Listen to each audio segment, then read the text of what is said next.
Coming up on Mountain News this morning, the World Chicken Festival is canceled because of COVID-19. We talked with organizers about the decision. And a federal grant is helping expand and improve a major roadway. We take a look at what that expansion will mean for people right here in the mountains.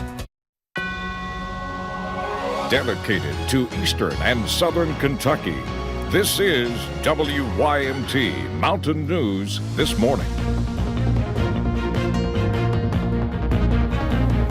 Good morning. It is 5:32 on this Thursday, June the 18th. I'm Will Puckett. Thank you for tuning in to Mountain News This Morning. Yesterday was downright ugly. It's a bad day for a reporter when you got to worry about your rain gear, and then for me when you got to worry about your hair. The good news is Brandon, maybe for him, doesn't have any hair, so he doesn't have to worry about that. So Brandon, selfishly, you don't mind the rain that much because you don't have to worry about your hair. But I think we can all say if we could keep these temperatures and have some sun, that'd be nice. But apparently you can't come through for us, buddy. Can't always get what you want, Will. I wish I could be sunny and 75 and low humidity all year long, but unfortunately, Mother Nature has different plans for us this week. Let's take a look and see what's going on this morning. Our big issue is fog. I just got a special weather statement from the Weather Service talking about that dense fog across parts of far eastern Kentucky. So again, just be extra careful traveling. No dense fog advisory, at least yet. So we'll keep an eye on that, keep you posted if one is issued. US 119 up on top of Whitesburg Pine Mountain, just even a little bit of fog up there. So it's kind of everywhere this morning, not necessarily just in the valleys. So be careful. Ridges, valleys, everywhere. 55 in Jonesville this morning, and Jacksboro as well, 63 in Moorhead and Logan. That's your range, and it's a couple degrees warmer actually than it was this time yesterday in some spots. So again, not too bad this morning. A little bit cooler there in Somerset. 12-hour planner, 74 if we make it. Again, with the clouds limiting much of our warmth today, we'll see those chances for scattered showers and storms resume as that low down to our south continues to throw that moisture up at us. Hopefully, next couple of days we'll see that low move away and we'll get some drier air in place. But again, there are chances for rain all the way throughout the 7-day forecast. I'll have it for you in just a few minutes. Will? It's that summer pattern, Brandon. Thank you, sir. Well, we now know the name of a man killed in an apartment fire in Pulaski County Tuesday morning. Pulaski County Coroner Clyde Strunk tells us that 53-year-old Philip Rose died in the fire. The fire happened at the Western Hills apartment just off of Hale Knob Road in West Somerset. Strunk believes Rose died from smoke inhalation, but is waiting on the autopsy results from the state medical examiner's office in Frankfort to list an official cause of death. No word on what led to the fire. Well, we have seen state and city leaders reaching out to share their condolences to Congressman Andy Barr and his family. His wife, Carroll Barr, died suddenly on Tuesday. She was 39 years young. Krista Frost talked to a neighbor and friend who remembers Carroll as someone who could light up any room. I don't know anybody who's ever met Carroll that would ever have an unkind word to say about her. A statement proven true by the kind words sent from across the political spectrum. Governor Andy Beshear saying, "We are praying for the Barr family." Senator Mitch McConnell telling the Senate floor to meet Carroll Barr was to instantly like her. And Ambassador Kelly Craft saying Carroll's smile disarmed all those around her. Her smile would just light up any room. But more than that, she was just so natural, so genuine, so kind. It was just weeks ago, Barr approached Russell asking for running tips. It was a new activity she was hoping to jump into. Just this past weekend, I saw Carroll and she shouted out to me and said, "Hey, Carroll." She was out like power walking. Russell had no idea it would be one of the last times she would see her. Carroll Barr died Tuesday night at her home.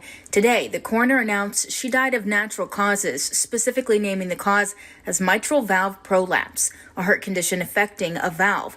Andy Barr released a statement this afternoon asking for prayers and saying Carroll was, quote, "the greatest, most selfless and giving wife, mother, daughter, sister, and friend anyone could ever have. A woman who people say did so much for everyone else. Now so many are wondering what they can do for this family." I would do anything to try to ease the pain. In Lexington, Krista Frost, WKYT.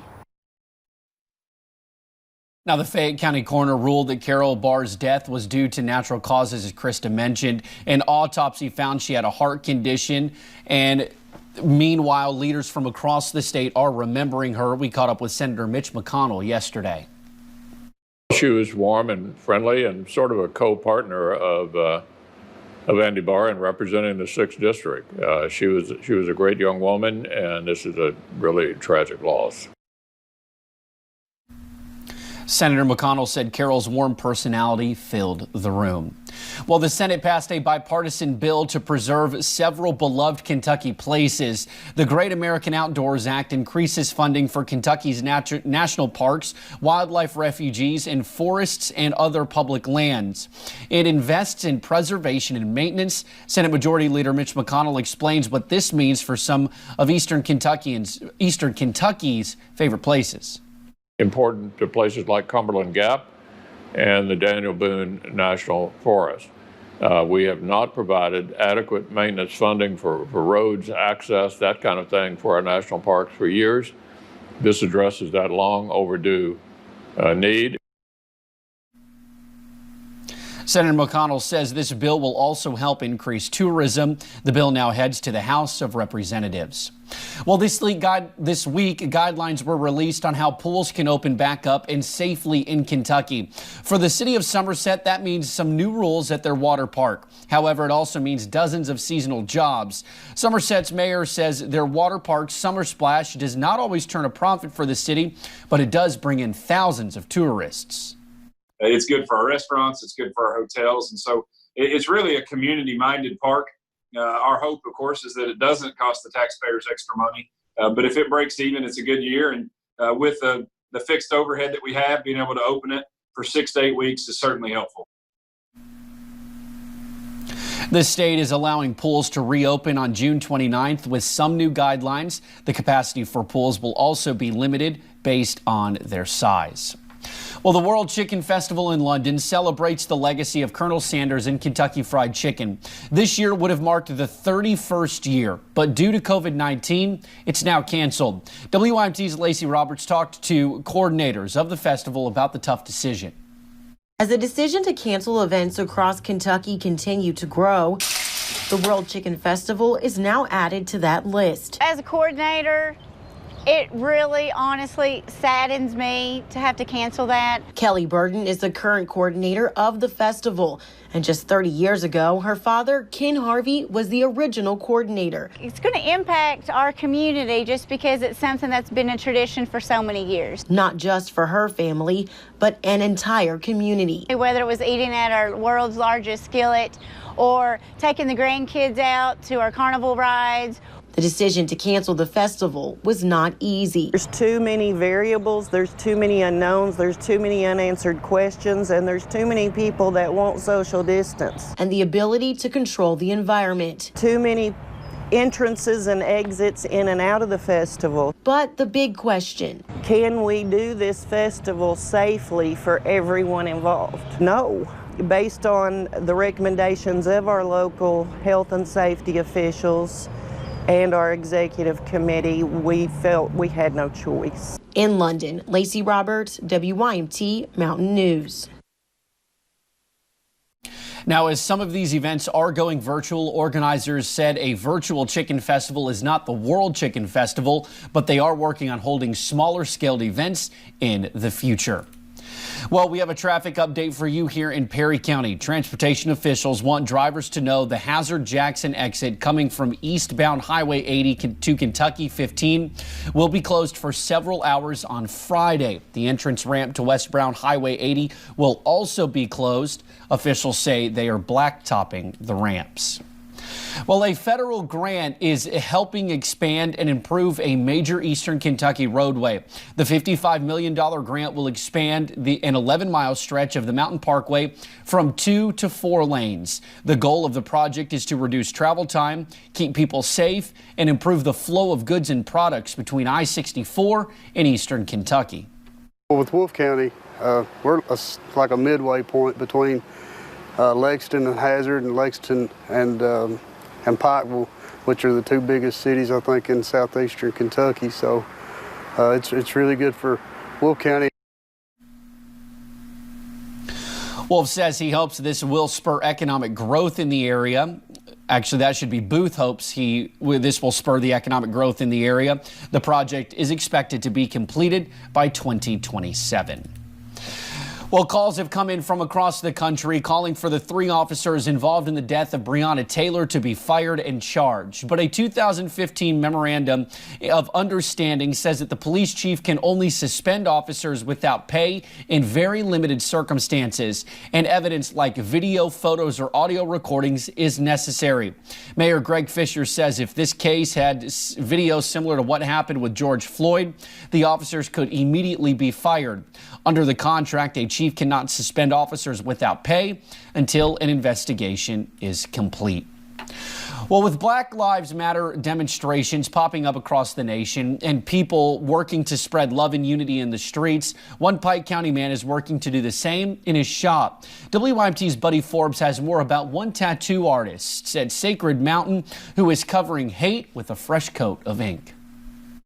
While the nation is buzzing, so is Matt Bartley's tattoo gun. The Pikeville tattoo artist is working to make a change, literally. Man, there's so much energy out there right now, positive and negative, but I mean, people are talking, having conversations. I don't think that's a bad thing. Offering free cover-up tattoos to people whose racist ink is on a body that no longer associates with the meaning of the symbols. Something that you did a long time ago that was, maybe you felt a certain way. Maybe there was a set of circumstances that led you to believe a certain way, and you're no longer in line with that, but you're still carrying the weight of that on your body for the whole world to see. Like Kyle Kessler, whose Confederate flag guitar tattoo once stood as a tribute to a band. Mistakes don't define you. The type of person defines you and your actions. Actions speak louder than words. Until he decided the flag's history has no place in his future. And I really wanted it covered up just because I didn't want to be perceived and looked at as a racist. And that's like, I got a son now and I don't want him growing up and thinking I'm racist because of the decision I made at 18. Bentley is focused on the future as well. He believes recognizing mistakes and making them into something beautiful is all part of creating a world of equality for his son. And I just want the world to be so much better for him. And I think it has the potential to be. I think that this next generation coming up could be the generation making marks that will matter tomorrow. I love it. Is it cool? Yes. Awesome. In Pike County, Buddy Forbes, WYMT Mountain News. Now, Bartley said he is doing these cover-ups for free and will be sending any tips as donations to the Black Lives Matter organizations. Well, just ahead, even though the 2020 Summer Olympics are not happening for another year, athletes are still training hard for 2021. Speaking of summer, it's just around the corner. Our last days of spring are upon us, but those showers will continue. I'll have the latest in about 3 minutes.